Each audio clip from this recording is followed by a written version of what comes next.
Hello and welcome to Church at Home with Rachael for Thursday, the 26th of January. My name is Rachael Parker. My pronouns are she and her. I am an Anglican priest, the Anglican Church of Canada, serving in the Diocese of Edmonton, the province of Alberta, and I am the rector or the priest for Dayspring Ministries, which is a collaboration of three churches, St. Mary's in Edgerton, St. Saviour's in Vermilion, and St. Thomas in Wainwright. I'm glad to see you today. Today, I'd like to talk a little bit about something that happened 24 hours ago. The 25th of January in Canada, anyway, it's referred to as Bellletstalk Day. Bellletstalk Day, and it's an opportunity for people to talk about mental health, to talk about those things that we have stigmatized and we've kept behind closed doors or tucked in a drawer, and we just don't talk about publicly. And yesterday, I talked about a different mental health issue, and that would be the propensity of gambling. And I had a little rant on sports betting on television and things like that. Today, I'd like to think back on yesterday and that Bellletstalk Day. So this is like Bellletstalk Day 2.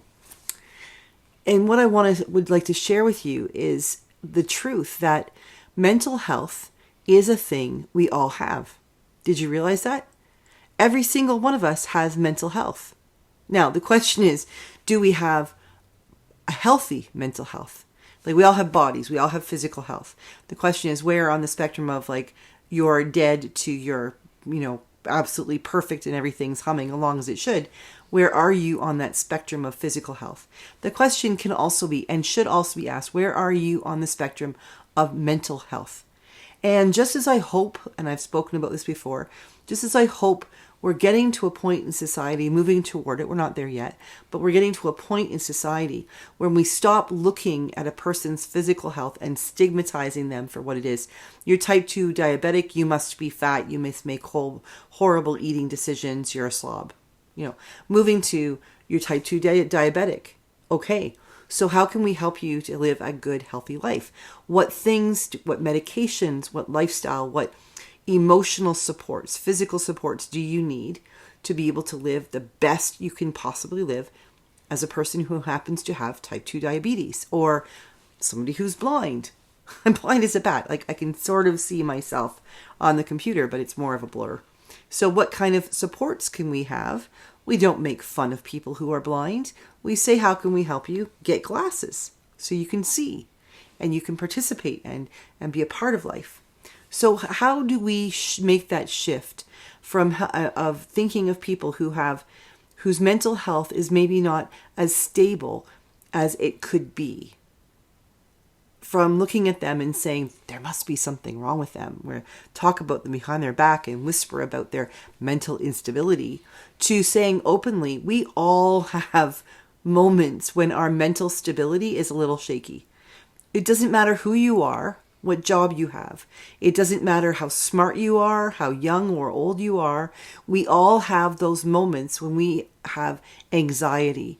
We all have moments when we kind of question, am I thinking clearly? Is like, I'm not making sense right now. Some people, that is more of a normal thing for them. And some people, it only happens once in a while. But I don't think there's a person out there who has an ounce of self-consciousness. And I don't mean like worrying about what you look like, but being conscious of yourself, who hasn't at some point, or probably even throughout the day, had a moment when you've thought to yourself, okay, my head, my psyche, my way of thinking is a little shaky right now. Maybe it's a lot shaky right now.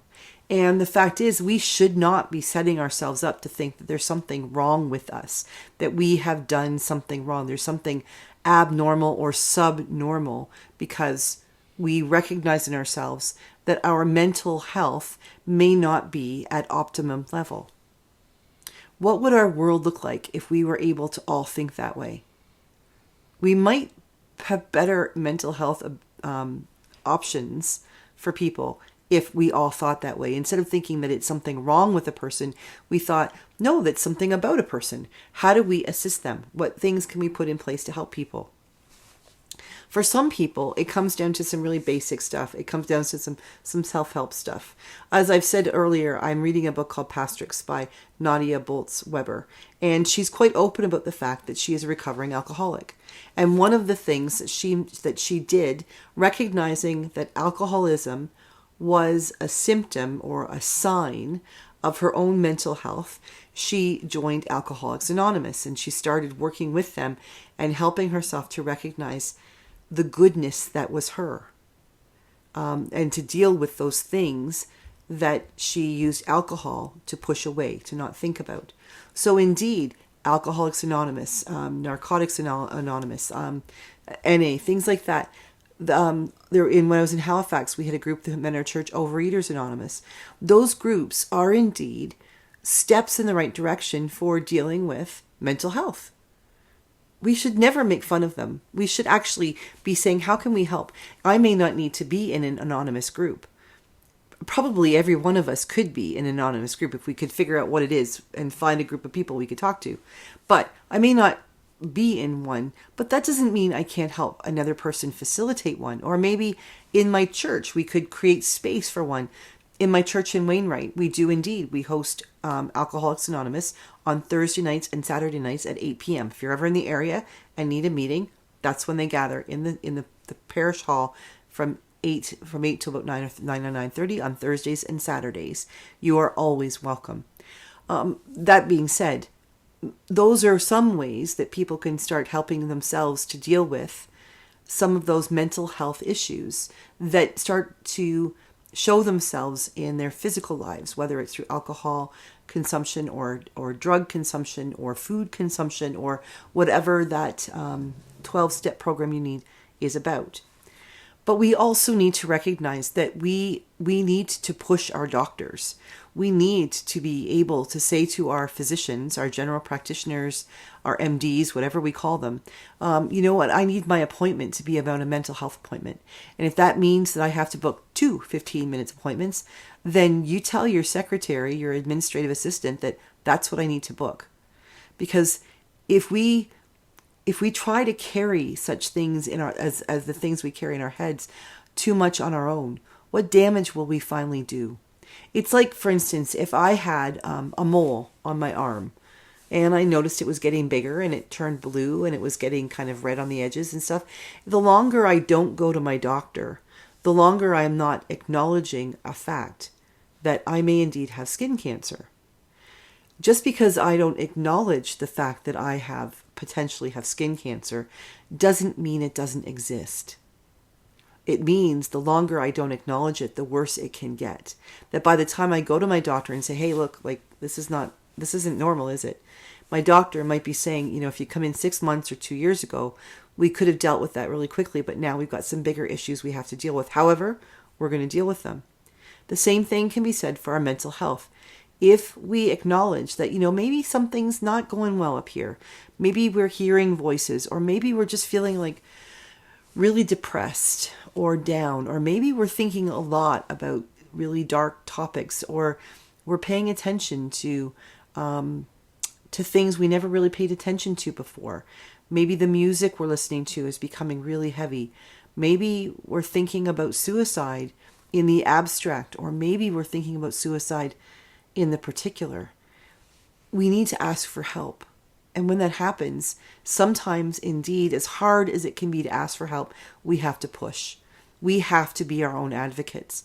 If you have a friend, a relative, a priest, someone that you can say, I need your help, not to do it for me, but come alongside me, come with me to this appointment, or be with me when I make this phone call, or maybe even dial the number for me and encourage me to be able to say the words, I need help. If we can do that for someone else, or we know someone who can help us do that can be our help, we need to reach out.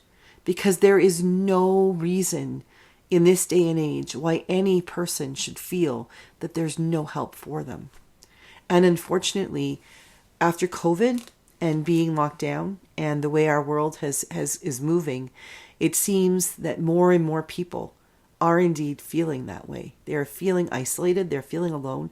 They're feeling like there's something going on in their psyche and their head and their heart that they know isn't the way it should be, but they don't know how to fix it. And sometimes it can become so overwhelming that even if you know how to fix it, you just don't have the energy to do it.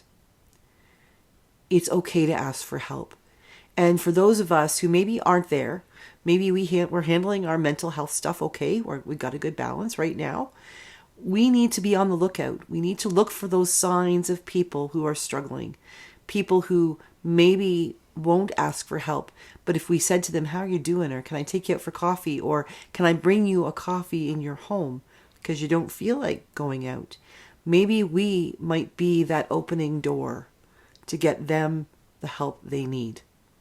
So while yesterday was officially Bellletstalk Day, every day should be the Let's Talk Day for mental health purposes. So if you need help, please reach out. You can contact me.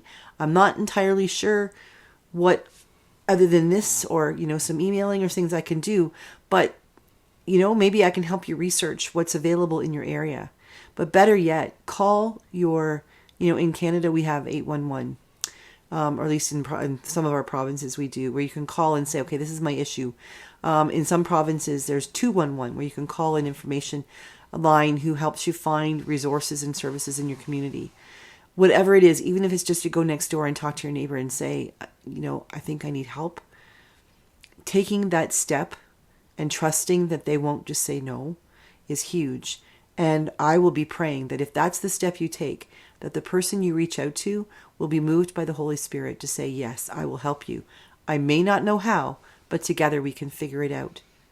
But please know that wherever you are in your mental health spectrum or your physical health spectrum, you are loved and you are worthy of getting the help you need without stigma.